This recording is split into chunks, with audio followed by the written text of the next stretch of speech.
Halo semuanya, selamat datang di podcast Tech Audit, tempat kita ngobrolin soal dapur teknologi, keamanan, dan tata kelola sistem. Bareng saya, Laude Darlin, dan di episode spesial, selama 1 jam ke depan ini, kita kedatangan tim yang luar biasa untuk ngebedah satu case yang lagi hangat, yaitu audit sistem informasi web BSI Insight menggunakan COVID 2019. BSI Insight ini adalah sebuah platform operasional yang cukup vital ya untuk knowledge management dan manajemen akses pengguna internal.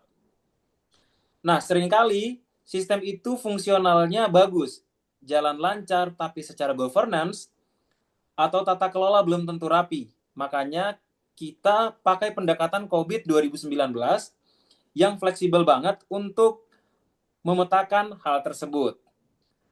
Nah, untuk membahas lebih teknis, gimana sih cara kita membedah sistem ini? Di sebelah saya sudah ada Mas Ilham Kurniawan. Mas Ilham, bisa diceritakan dikit nggak ke teman-teman pendengar, metode apa sih yang kita pakai buat ngaudit BSI Insight ini?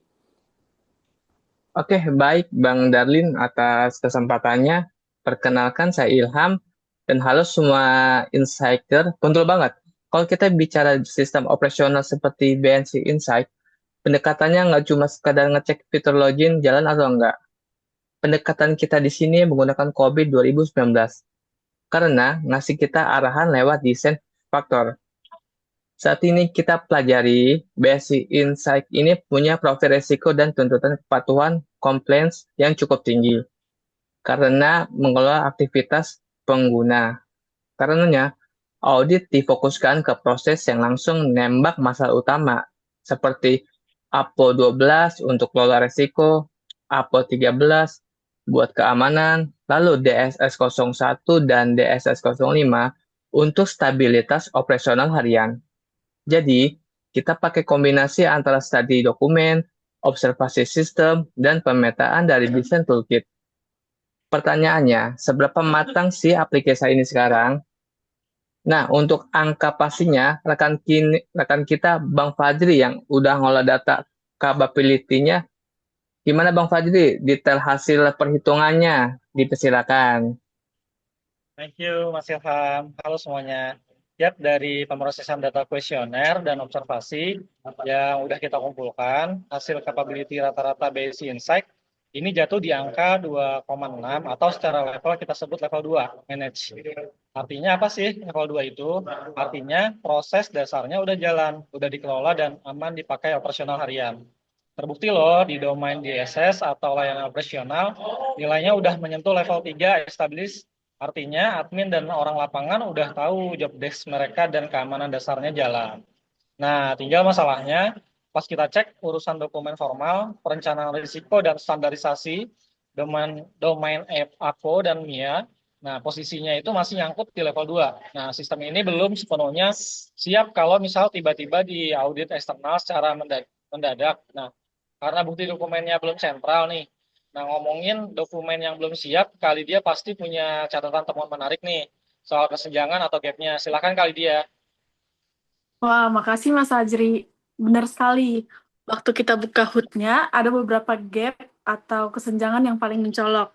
Justru di area tata kelola. Target idealnya sistem ini kan level 4, tapi nyatanya di lapangan untuk APO 12 dan APO 13 masih level 2. Jadi, ada gap sebesar 2 poin dan dampaknya kerasa banget. Secara singkat, temuan utama kita ada 4. Pertama, perusahaan belum punya risk register TI yang formal dan diupdate berkala. Terus kedua, incident response atau cara kita bereaksi kalau sistem down belum dibakukan dalam SOP resmi. Ketiga, repository bukti kepatuhan atau compliance berantakan, tidak disentralisasi. Keempat, manajemen kehilangan visibilitas objektif karena KPI atau KGI belum dirumuskan. Dampaknya apa? Kalau tiba-tiba ada bug saat traffic tinggi atau eksploitasi data masif, responnya bakal lambat banget. Nah, pertanyaannya gimana cara beresin ini semua? Di sini Mas Laude sebagai ahli rese perbaikan kita udah siapin rencana tindak lanjut. Gimana solusinya Mas Laude? Halo Kak Lydia, halo semuanya. Iya nih, resikonya memang cukup menantang ya. Tapi jangan panik, dari teman-teman itu, kita udah menyusun roadmap peningkatan dan rekomendasi kita pecah menjadi 3 tahapan. Untuk jangka pendek 0 sampai 3 bulan, fokus pertama kita ke administrasi yang paling krusial. Lalu IT bikin repository terpusat buat menampung evidence compliance-nya. Kemudian kita masuk ke jangka menengah di 3 sampai 6 bulan. Sistem admin dan IT security turun tangan buat netapin matriks KPI dan membangun SOP incident response keamanan sistem. Yang kita butuh dashboard monitoringnya. Terakhir di jangka panjang nih, kurang lebih di 6 bulan, kita mewujudkan continuous auditing berbasis matriks. Goal utamanya, secara definitif naikin skor rata-rata kapabilitas dari 2,60 jadi target 3,60. Dengan begini, Base Insight bakal punya fondasi governance yang kuat. Nggak sekedar aplikasinya saja bagus, tapi buat dipakai doang. Nah, mantap kan teman-teman? Jadi PR terberat ada di 3 bulan pertama ya. Mas Ilham dari perspektif metodologinya bikin risk register itu dalam jangka 3 bulan itu achievable nggak sih? Oh ya, terima kasih Bang Darlin, sangat achievable. Pas kita mapping desain faktor di awal, profil ancamannya sudah kelihatan semua kok. Tinggal mendokumentasikan saja ke dalam form risk register resmi. Gimana Bang Fajri? Dilanjut? Ya, setuju, setuju, setuju. Dan dengan adanya dokumen register ya, kita bisa ngedorong kapabilitas dari APO 12 yang tadinya cuma level 2, nah itu bisa dipertanggungjawabkan naik ke level 3 atau level 4 karena evidence-nya jadi valid. Gimana kali dia? Betul. Tapi jangan lupakan urgensi SOP penanganan insiden. Menurutku, walaupun masuk roadmap menengah, draftnya mesti dicicil dari sekarang. Jangan sampai kalau ada downtime, tim keamanan kita cuma ngandelin insting. Sepakat banget kali dia. Makanya di tahap menengah itu pembuatan dashboard KPI dan SOP insiden harus berjalan paralel.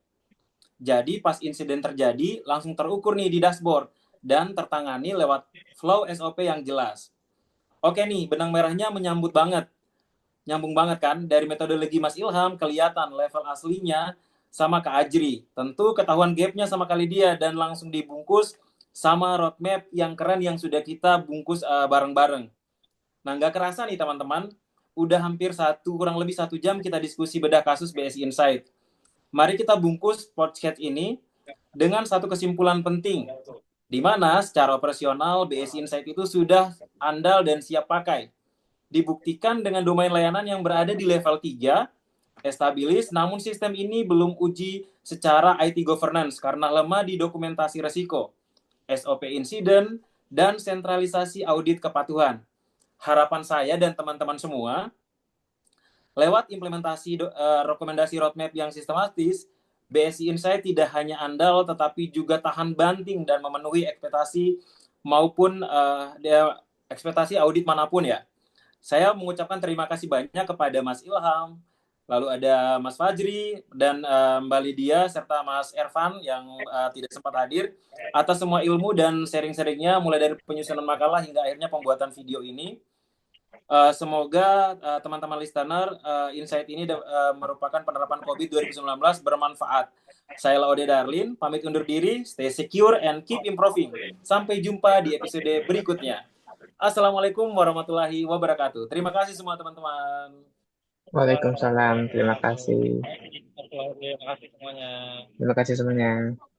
Sip, Gap. Lu cek rekamannya dulu deh. Harusnya Oh, sih udah mantep.